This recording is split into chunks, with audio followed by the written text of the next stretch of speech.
Welcome to Through the Bible via FEBC Radio. Join us in discovering the beauty and mystery of God's Word. Each study is amazing in its own way.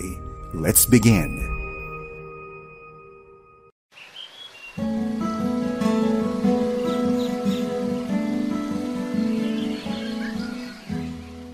Minsan sa kasaysayan ng mga Kananeo, sila ay kinatakutan ng mga bansa. Subalit sa pagpasok ng Israel sa kanilang kasaysayan, naranasan nila ang pagkatalo. Ang kanilang ipinagmamalaking tapang at sandatahang lakas ay nauwing lahat sa hukay. Iyan ang pangyayaring ating matutunghayan sa 15 hanggang 18 kabanata ng Josue. Dito lamang po sa ating programang, Ang Paglalakbay. Isang mapagpalang araw ang sumainyo mga kaibigan at mga tagapakinig ng atin pong palatuntunan. Nawa ay nasa maayos at mabuti kayong kalagayan at handang magmulay-bulay at matuto ng salita ng Panginoon. Ako po muli ang inyong kaibigan, si Pastor Dan Abangco. Samahan po ninyo ako at tayo ay mag-aral ng banal na salita ng Panginoon.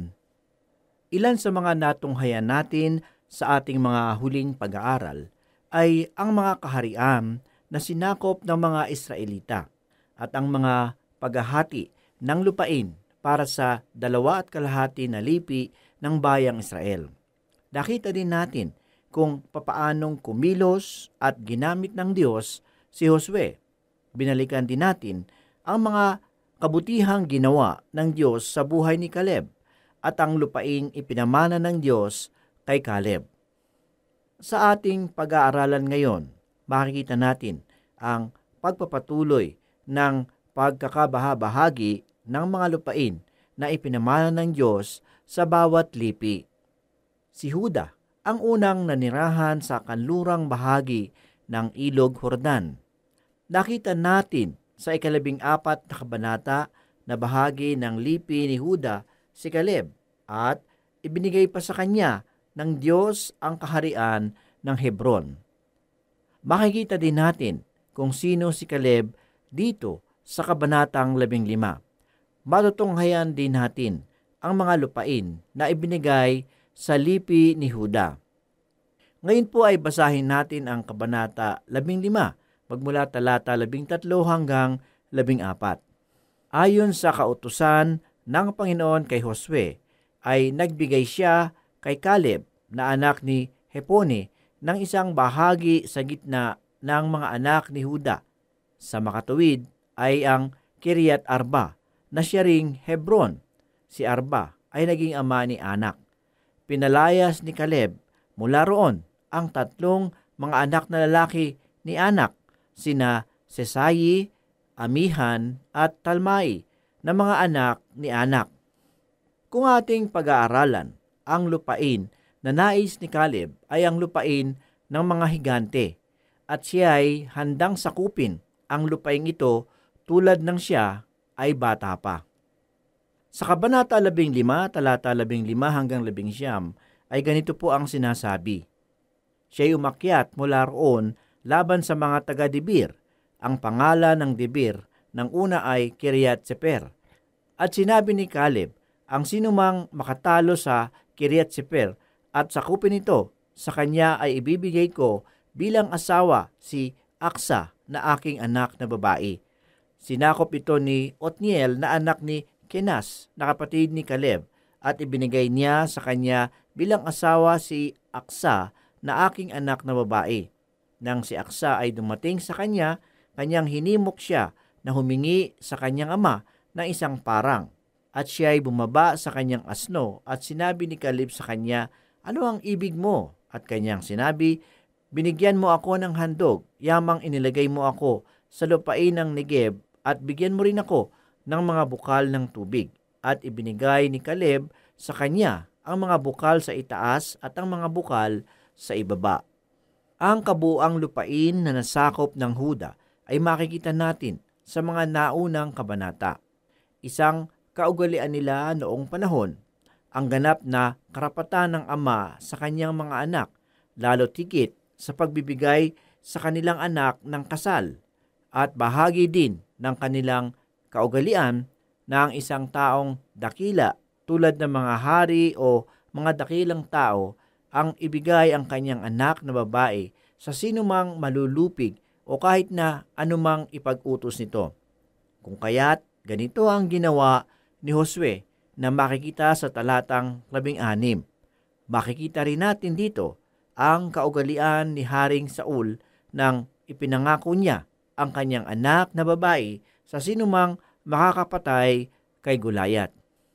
Kung kaya't si Othniel ay kumilos upang sakupin ang Seper, ang kabuuan ng mga lupaing nasakop ng Huda ay naitala sa 16 na kabanata. Ipagpapatuloy natin ang ating pag-aaral dito sa kabanatang 16. Ito ay tungkol sa bahaging ipinamana kay Ephraim at Manases. Si Jose, na isa sa 12 anak ni Jacob, ay may 2 anak, si Ephraim at Manase, na binilang sa mga lipi. Dahil ang lipi ni Levi ay hindi nabigyan ng lupa dahil sila ang mga tagapaglingkod sa templo. Kaya't ang bilang ng tribo ay 12 pa rin. Dumako po tayo sa kabanata 16, 1-4. Ang bahagi ng mga anak ni Jose ay mula sa Jordan, sa Jericho, sa silangan ng mga tubig ng Jericho, hanggang sa ilang na paakyat sa Jericho at patuloy sa lupaing maburol hanggang sa Bethel, at papalabas mula sa Bethel na patungo sa Las, at papalabas mula sa Bethel na patungo sa Luz, at patuloy sa nasasakupan ng mga Archita na patungo sa Atarot, at pababa sa kanluran sa nasasakupan ng mga Hapleto hanggang sa nasasakupan ng Beth-Horon sa ibaba hanggang sa Gezer, at ang mga labasan nito ay sa dagat. Tinanggap ng mga anak ni Jose, Manases at Ephraim ang kanilang mana. Kung ating maaalala, nahati ang lipi ni Manase.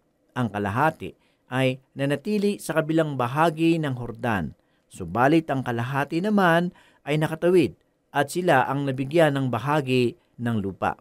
Pansinin natin ang tugon ni Ephraim sa kanyang bahaging lupain. Ito ay matatagpuan natin sa kabanata 17, talata 14. Ang mga anak ni Jose ay nagsalita kay Josue, "Bakit ang ibinigay mo sa akin bilang pamana ay isang bahagi, bagaman ako'y isang malaking sambahayan, sapagkat pinagpala ako hanggang ngayon ng Panginoon?" Nagreklamo si Ephraim dahil hindi sila binigyan ng malaking bahagi ng lupain, at halos kalahati lamang ang laki ng ibinigay sa kanya sa ibinigay kay Manase. Kung titingnan natin, mas madami ang lipi ni Ephraim.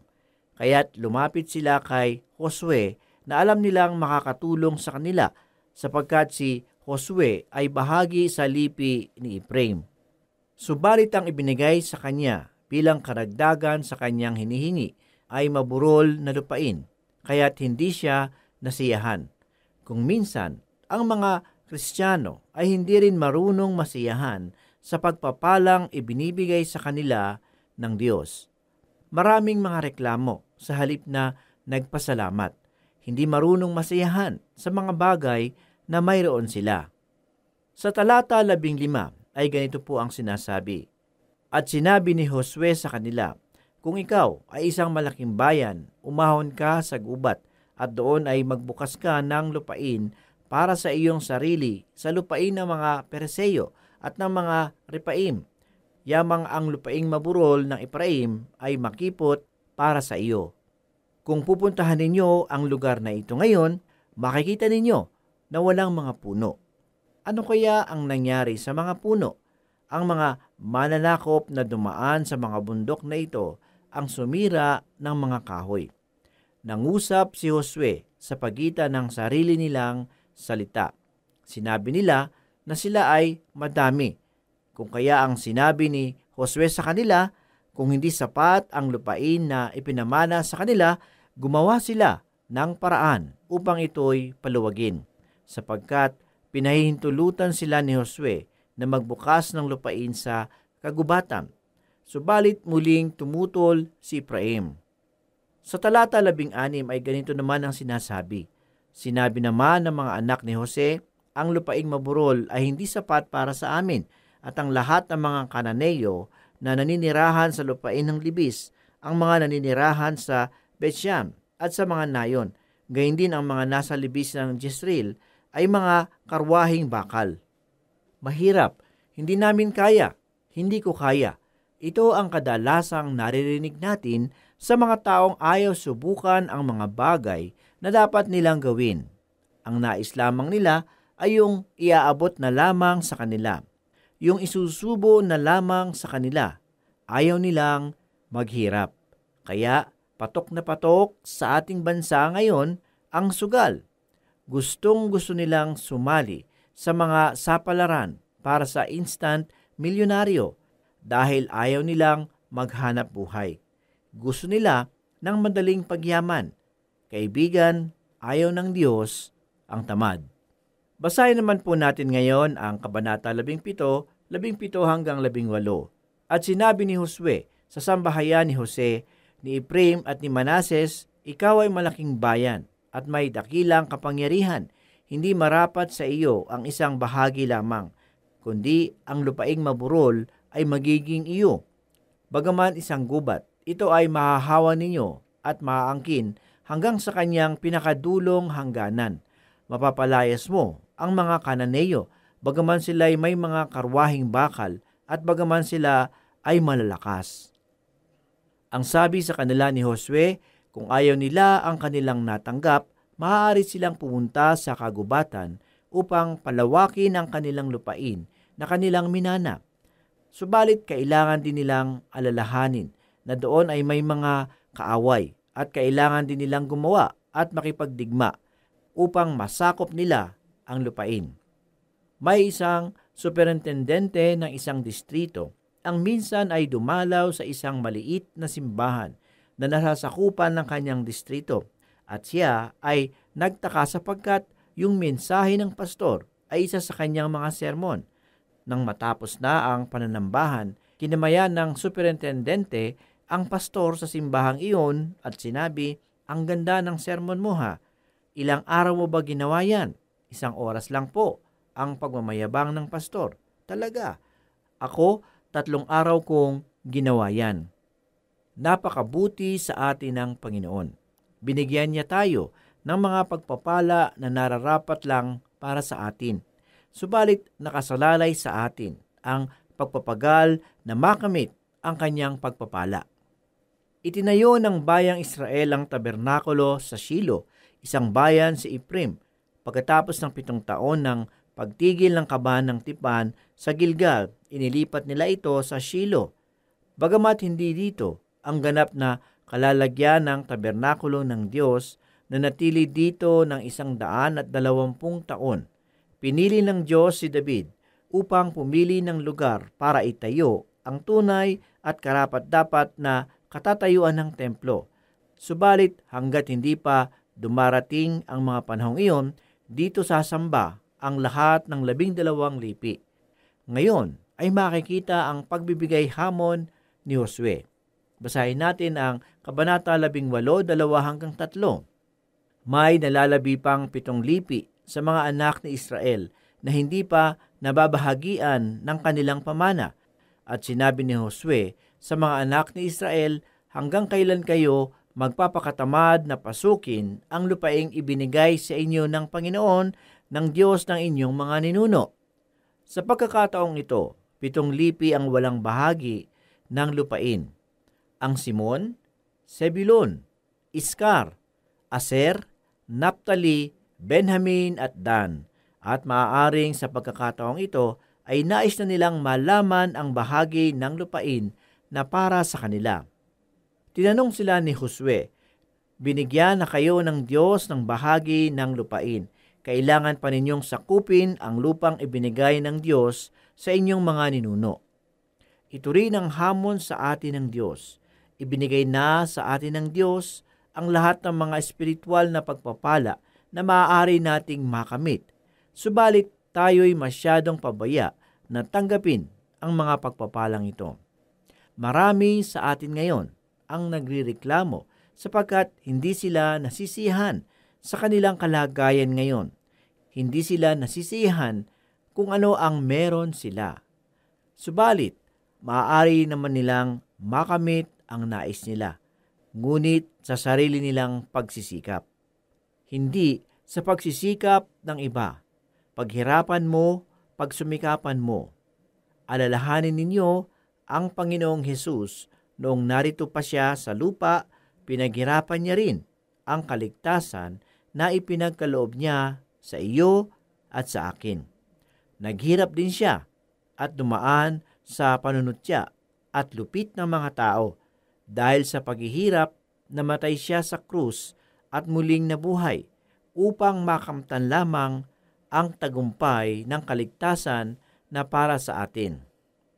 Maaari mong pagsumikapan ang mga bagay na nais mo, subalit huwag mo lamang uunahin ang mga bagay na yan kaysa sa mga bagay na para sa Diyos, sapagkat hindi Kanya pagpapalain kung ilalagay lang natin sa ating puso ang Diyos at magiging tapat tayo sa pagbibigay at paglilingkod sa Kanyang gawain. Makikita mo ang pagpapala sa iyong buhay. Hindi man ito material na pagpapala, subalit masigit na mabuti kung ikaw ay pagpapalain ng Diyos sa espiritual na buhay at iyon ang mahalaga. Sa Hebreo 13:5 at 6 ay ganito po ang sinasabi, huwag kayong magmukhang salapi, masiyahan na kayo sa anumang nasa inyo, sapagkat sinabi ng Diyos, hindi kita iiwan ni pababayaan man. Walang pag-agam-agam na masasabi natin, ang Panginoon ang tumutulong sa akin. Hindi ako matatakot ano ang magagawa sa akin ng tao. Wala man tayong salapi, kayamanan at karangyaan. Kung nasa atin naman ang Diyos, higit pa sa mga iyon ang makakamit natin. Sa pagkakataong ito, nais po nating magbigay ng pagbubuod ng mga kabanatang ating napag-aralan. Si Caleb ay itinaboy mula sa Hebron, ang 3 anak na lalaki ni Anak. Ang kanyang anak na babae ay nakapag-asawa ng isang lalaking nagngangalang Otaniel at sila ay binigyan niya ng lupain at batis. Ang kabuuan ng lawak ng lupain ibinigay ng Panginoon sa Huda at mga karatig bansa ay matatagpuan at nakatala sa Kabanata 15.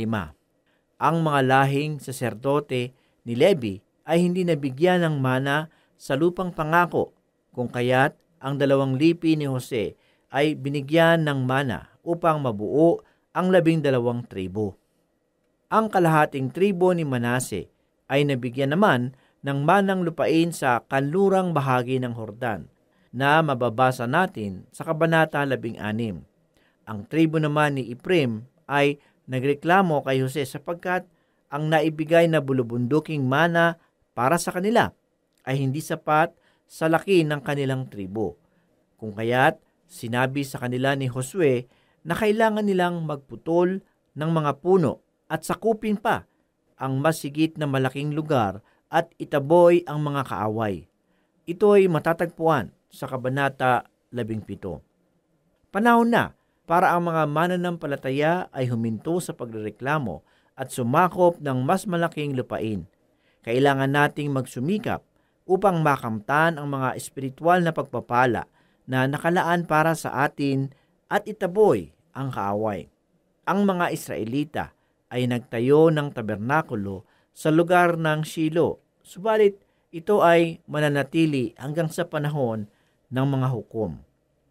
Ang 7 natitirang tribo ay naging mabagal sa pag-angkin ng kanilang pamanang lupa sa Panginoon. Ipinagkaloob na sa atin ng Panginoon ang lahat ng pagpapalang espiritual, subalit madalas tayong nagwawalang bahala kung kaya't ang mga pagpapalang ito ay hindi natin nakakamtan. Sumunod ang mga tribo sa pag-uudyok ni Josue upang sakupin ang mga lupang pamana ng Panginoon para sa kanila. Sa oras na ito mga kaibigan at mga tagapakinig ng ating palatuntunan, nawa ay patuloy na nangungusap sa inyo ang mga salita ng Panginoong Hesukristo. Napakadakila ng ating Panginoon, ang kanyang pag-ibig at biyaya ay walang kapantay. kahit na tayong lahat ay lubog sa pagkakasala at patungo sa kapahamakan. Ang sabi po sa Roma 3:23, sapagkat ang lahat ay nagkasala at walang sino mang karapat-dapat sa paningin ng Diyos. Ganito rin ang pahayag sa Roma 6:23, sapagkat kamatayan ang kabayaran ng kasalanan. Walang sino mang makapagsasabi na siya ay walang kasalanan, sapagkat taliwas ito sa sinasabi ng banal na kasulatan. Lahat ay nagkasala at patungo sa kapahamakan. Pinili ng Diyos na ipagkaloob ang kanyang bugtong na anak upang sa halip na tayo ang maipako sa krus at magdusa, ay inako ni Jesus ang parusa na nakalaan sa ating mga kasalanan. Ang sabi po sa Juan 3:16 may ganito, gayon na lamang ang pag-ibig ng Diyos sa sanlibutan, kaya ibinigay niya ang kanyang bugtong na anak upang ang sumampalataya sa kanya ay hindi mapahamak kundi magkaroon ng buhay na walang hanggan. Tanging ang buhay lamang ng ating Panginoong Hesus ang maaaring ialay para sa kabayaran ng ating mga kasalanan. Bakit? Sapagkat walang nasumpungang kasalanan sa Kanya. Ganito po ang sinasabi sa Hebreo 7:25-27. Dahil nga riyan, lubusan niyang maililigtas ang lahat ng lumalapit sa Diyos sa pamamagitan niya, sapagkat siya ay nabubuhay magpakailanman upang mamagitan para sa kanila.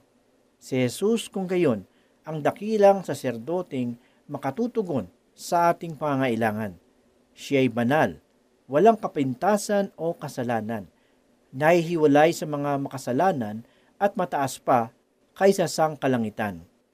Ang dugo lamang niya ang tanging makapaglilinis ng ating mga kasalanan, sapagkat ang dugo ng ating Panginoong Hesus ay walang bahid ng kasalanan. Ganito po ang nakasaad sa Hebreo 9:14. Ngunit nadihamak ang magagawa ng dugo ni Kristo sa pamamagitan ng walang hanggang espiritu, ay inialay niya sa Diyos ang kanyang sarili na walang kapintasan.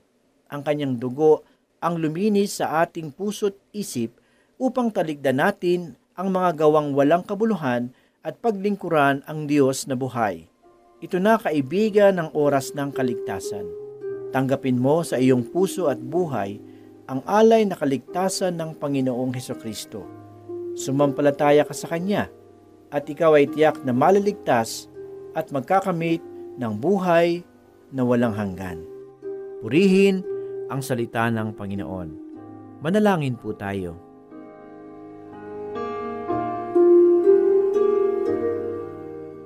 O Panginoong Diyos na makapangyarihan sa lahat, muli kami po ay nagpapasalamat sa pagkakataong ito. Salamat dahil kami po ay iyong pinagpala. Turuan mo po kami na huwag magreklamo sa aming pangkasalukuyang hinaharap. Sa halip, kami po ay magpasalamat sa lahat ng pagpapala na ipinagkaloob mo po para sa amin. Ito po ang aming samot dalangin sa pangalan ni Jesus. Amen.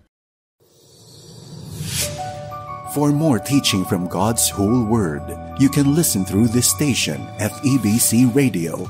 For questions, comments, Bible requests, or learning resources, email us at dzasinfo@febc.ph. This is Through the Bible. See you again for more learning on the next episode.